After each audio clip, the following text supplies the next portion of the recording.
But our culture, you know, in terms of civil rights now, Oh, in yes, terms of the civil rights, let's get back to that one. it's become almost a civil rights issue.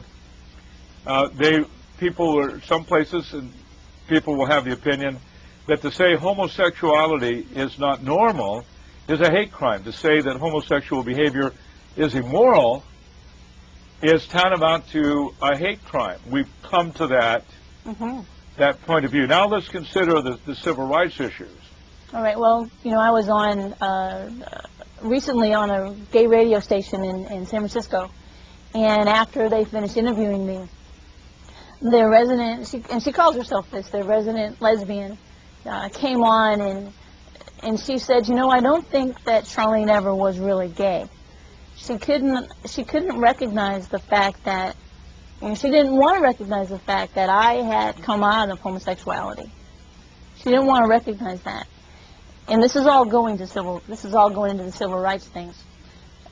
Ex-gay ministries are actually under fire because what's happening is if the ex-gay ministries continue to grow and continue to help people come out of their homosexuality and people continue to change, then the gay agenda is going to lose the civil rights battle, because the civil rights battle is based on the fact that homosexuals should have these specific rights because they're born gay.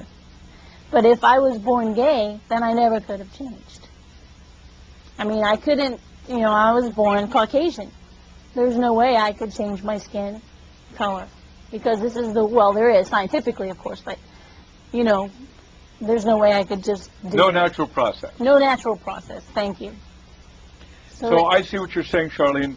So if people are not born gay, that undercuts the civil rights issue as far as homosexual rights, such as marriage, adoption, and so on.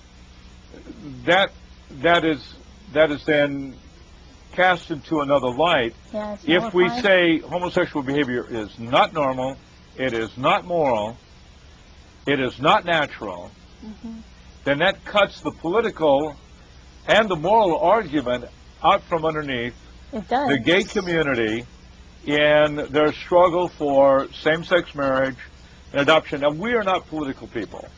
No, we're not. But we're not. But the whole thing, one of the things that people don't look at with gay adoptions and gay marriages, I mean, when I was in the life, I wanted to marry one of my girlfriends, and we wanted to have kids together.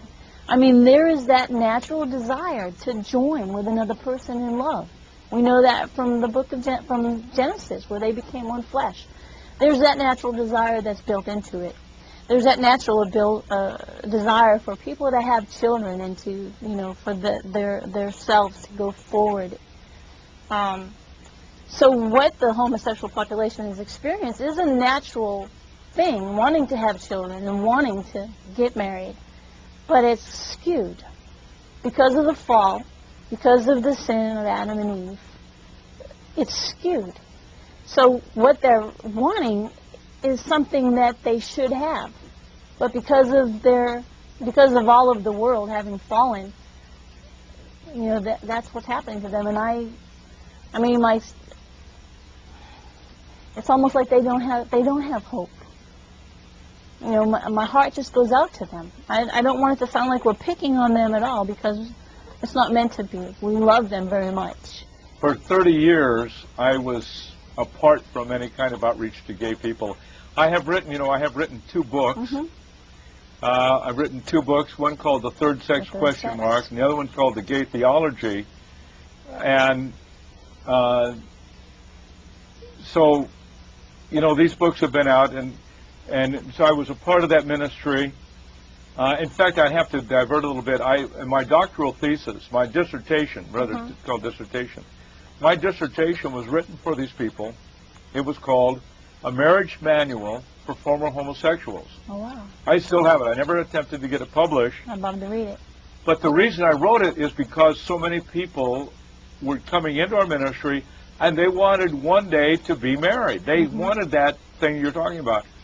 And all over these years, I've always wanted to enter back into an outreach to people struggling with homosexuality. And I was glad that you came along, because it gave me the opportunity to do this again, because I've always had that same sense of a certain sadness. I know that sounds patronizing and a certain way demeaning to people, but I can't help it.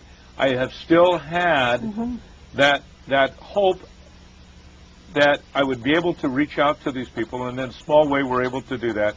But there is a sadness to be stripped away, separated from some of the normal processes of life, and to be in conflict with yourself and so on.